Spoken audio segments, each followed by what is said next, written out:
Hello बच्चा लोग, चलिए हम लोग आज स्टार्ट करते हैं NCERT मैथमेटिक्स 12th क्लास के लिए। स्टार्ट करते ही एकदम चैप्टर नहीं चालू कर देने का। स्टार्ट करने के बाद थोड़ा देखो करना क्या है, अपने को चैप्टर में कितना आता है, बुक में क्या है, क्या क्या कंटेंट है, ये भी थोड़ा पता होना चाहिए। तो मैंने तुम लोगों के लिए पहली बुक और दूसरी बुक, हमारे 12th में NCERT की 2 बुक है। 11th में एक बुक थी थोड़ी हट्टी कट्टी मोटी, मगर 12th में 2 दुबली पतली किताबें हैं। तो 2 किताबों के कंटेंट में पहली किताब में 6 चैप्टर्स है और दूसरी किताब में 7 चैप्टर्स है। 1 2 3 4 5 6 और ये 7, टोटल हमारे पास है 13 चैप्टर्स, 13 चैप्टर्स। पार्ट 1 का कंटेंट और पार्ट 2 के कंटेंट को थोड़ा डिस्कस करना जरूरी है। इसीलिए भी जरूरी है क्योंकि हमें ये तो पता चले कि किसमें क्या है, थोड़ा बहुत तो जानकारी होना चाहिए भाई। धूल पे लट्ठ तो मार नहीं सकते हम, अपने को थोड़ा समझ के काम करना पड़ेगा। और जो इंटेलिजेंट लर्नर होता है ना, इंटेलिजेंट लर्नर जो है वो बैल वाली मेहनत नहीं करता, वो स्मार्ट मेहनत करता है। तो हम लोग जो है पहले दोनों बुक को अच्छे से समझेंगे। आप लोग को ये भी देखना पड़ेगा कि कितना आता है किस चैप्टर में से, किस में हम ज़्यादा दम लगाएं और किस को थोड़ा हल्के में ले लें। तो ये सारी चीज़ें जो हैं हमको थोड़ा सोचना पड़ेगा। ओके, तो पार्ट 1 पार्ट 2, पहले पार्ट में 6 चैप्टर्स, जिसमें पहला चैप्टर है रिलेशंस एंड फंक्शंस। और रिलेशंस एंड फंक्शंस को समझने के लिए, अगर ये चैप्टर आपको समझना है तो आपको पिछले साल का 11th क्लास का आपको सेट चैप्टर आना चाहिए और दूसरा रिलेशन चैप्टर आना चाहिए।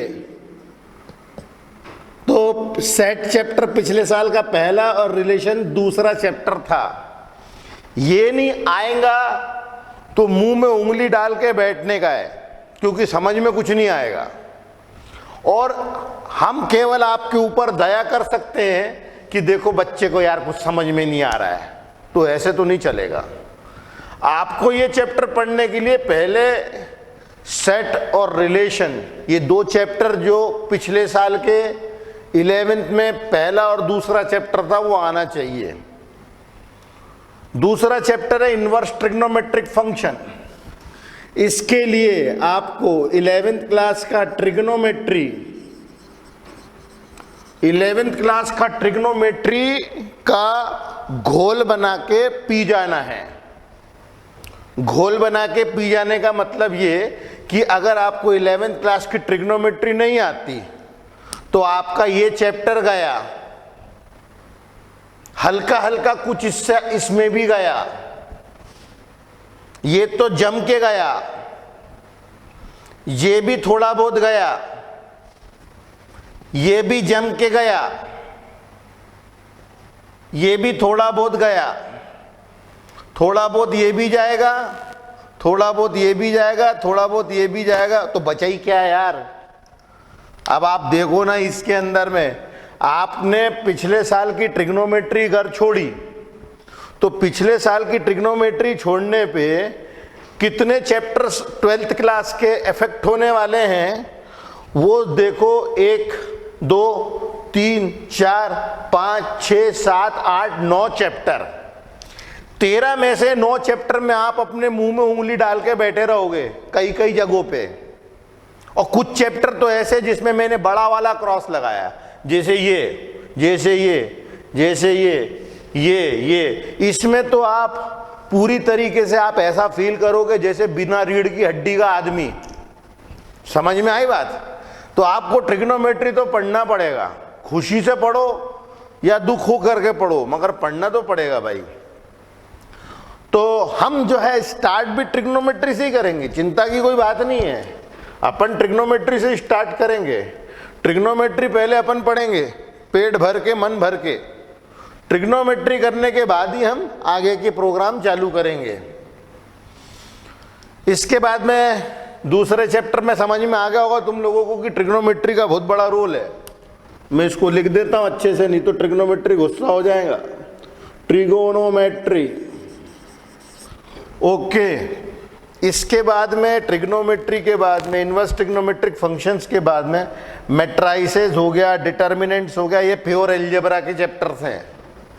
ये प्योर अलजेब्रा के चैप्टर से इजी चैप्टर से, मतलब पूरी बुक के अंदर में ज़्यादा करके बच्चे खुश होते रहते हैं और कूदते रहते हैं कि हमें ये मैट्रिक्स और डिटर्मिनेंट्स तो आता है, मगर इसकी हालत बिल्कुल उसी के जैसी है कि आप जब स्टार्टिंग में पढ़ना चालू करते हो ना, तो स्टार्टिंग में पढ़ते टाइम क्या होता है, आपका ग्राफ एकदम यहाँ होता है।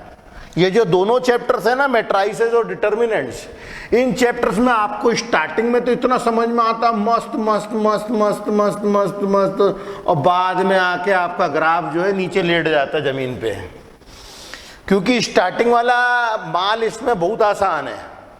मैट्रिक्स और डिटर्मिनेंट्स में स्टार्टिंग का माल बहुत ही आराम वाला मामला, उसको तो 10th क्लास के बच्चे को भी करवा दो।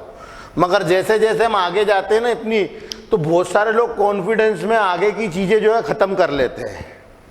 तो इसमें क्या है, आपको अपना एंथू पूरे टाइम जो है ऐसे ऐसे मेंटेन करके रखना है, नहीं तो मैट्रिक्स और डिटर्मिनेंट्स भी आपके हाथ से गया। कंटिन्यूटी और डिफरेंशियबिलिटी में, कंटिन्यूटी तो पिछले साल में जो हम लोगों ने पढ़ा है कंटिन्यूटी, उसी का डिफरेंशिएशन और लिमिट्स एंड डेरिवेटिव्स जो चैप्टर पढ़ा उसी का एडवांस वर्जन है। डिफरेंशियबिलिटी में डिफरेंशिएशन आ गया, डिफरेंशिएशन की एप्लीकेशंस आ गई, एप्लीकेशंस ऑफ डेरिवेटिव्स में। फिर उसके बाद में इंटीग्रेशन चालू हो जाएगा।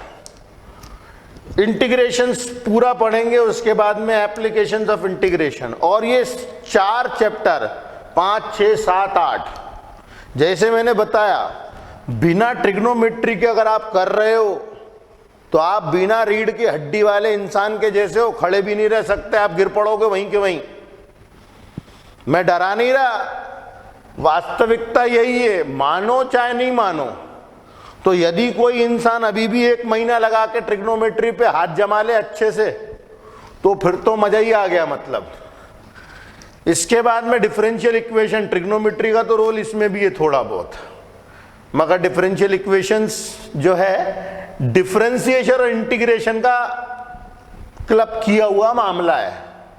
डिफरेंशिएशन और इंटीग्रेशन का क्लब किया हुआ मामला डिफरेंशियल इक्वेशन में, मतलब ये चैप्टर नहीं आएंगे तो इसमें भी आप जो अगेन मुंह में उंगली डाल के बैठो, आपको समझ में कुछ नहीं आने वाला। उसके बाद अगला आता है वेक्टर अलजेब्रा। वेक्टर अलजेब्रा एक बहुत आसान चैप्टर है अगर समझ में आती है वेक्टर्स तो। और वेक्टर अलजेब्रा जो है उसकी एप्लीकेशन 3D में आएगी। और ये दोनों चैप्टर मिला के मुझे लगता है लगभग 14 मार्क्स का आता है। ये दोनों चैप्टर भी हल्के नहीं है। ये जो 4 चैप्टर है, continuity, applications, integrals, applications of integration, differential equations, ये मिला के 44 मार्क्स के आसपास आता है।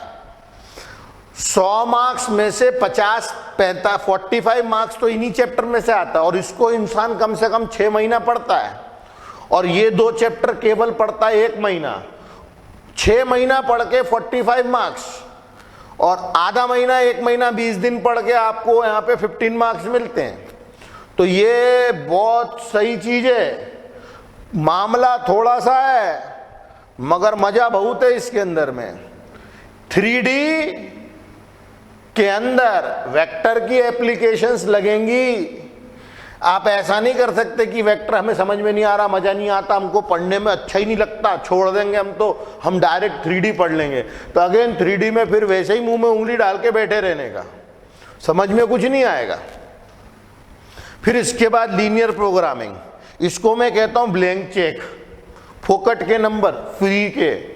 मतलब ये चैप्टर ये चैप्टर और ये चैप्टर 12th स्टैंडर्ड में बच्चों को सिर्फ नंबर देने के वास्ते ही आते हैं। फिर आखिरी में प्रोबेबिलिटी जो हम छोटी क्लास से पढ़ रहे हैं उसी का एडवांस वर्जन है, मगर ये भी सारे भारी भारी चैप्टर्स हैं। तो ये कंटेंट है हमारा 2 बुक्स का। और इस डिस्कशन में तुम लोग को ये तो अच्छे से समझ में आ गया होगा कि आपको ट्रिग्नोमेट्री चाहिए। 11th क्लास के कौन से चैप्टर आपको चाहिए मैं बता देता। आपको पहले चाहिए सेट, उसके बाद चाहिए रिलेशंस एंड फंक्शंस, उसके बाद में ट्रिग्नोमेट्री, कॉम्प्लेक्स नंबर नहीं पढ़ा चलेगा, बायनोमियल नहीं आती चलेगा, उसके बाद में आपको मतलब स्ट्रेट लाइंस आना चाहिए थोड़ा बहुत। स्ट्रेट लाइंस क्या बाकी बहुत सारी जगहों पे काम आ जाता है। स्ट्रेट लाइंस का चैप्टर आना चाहिए। कोनिक सेक्शन नहीं भी आता है तो चलेगा, थोड़ा बहुत भी कोनिक सेक्शन आया तो चलता है। ओके, और मैथमेटिकल इंडक्शन का कॉन्सेप्ट पता होना चाहिए। सॉल्व करना एग्जैक्ट बिल्कुल ट्रिवियल तरीके में आता हो नहीं आता हो चलेगा, मगर वो थोड़ा बहुत आना चाहिए। उसके बाद में प्रोबेबिलिटी नहीं आया चलेगा, स्टैटिस्टिक्स छोड़ भी दोगे तो कोई दिक्कत नहीं है। मतलब कुल मिला के मोटे मोटे तौर पे अगर मैं बताऊं तो आपको जो है 11th क्लास का जो मामला है, सेट, रिलेशन, ट्रिग्नोमेट्री और हल्का सा अगर आपको वो पता हो मैथमेटिकल इंडक्शन तो सफिशिएंट है। तो जिस बच्चे की सप्लीमेंट्री भी आई होगी ना 11th में, वो भी बहुत दम मार सकता है 12th में, कोई वांदे नहीं है। जो 11th क्लास में सप्लीमेंट्री भी लाया ना मैथ्स में, अपन भी फोड़ देंगे, उसमें कोई दिक्कत नहीं है। बस आपको क्या करना है, आपको ट्रिग्नोमेट्री पे दम मारनी है, और ये थोड़ा सा अगर पता हो तो बेहतर है। वैसे भी अपने को मालूम है कि हर वो साल जो हम छोड़ के पीछे आते हैं वहाँ का सामान अपने को आसान लगने लगता है। जैसे 9th पढ़ी तो 10th में पहुँचते ही 9th आसान लगती है, 11th में गए तो 10th एकदम से आसान लगती है। वैसे ही तुम 12th में आ गए, अभी 11th तुम्हें आसान लगेगी। तो ये 3 चैप्टर पे दम मार लो, साथ में मैथमेटिकल इंडक्शन के ऊपर हाथ साफ कर लो, थोड़े से स्ट्रेट लाइन के थोड़े बहुत फार्मूले पढ़ लो, इतना में भी सफिशिएंट है।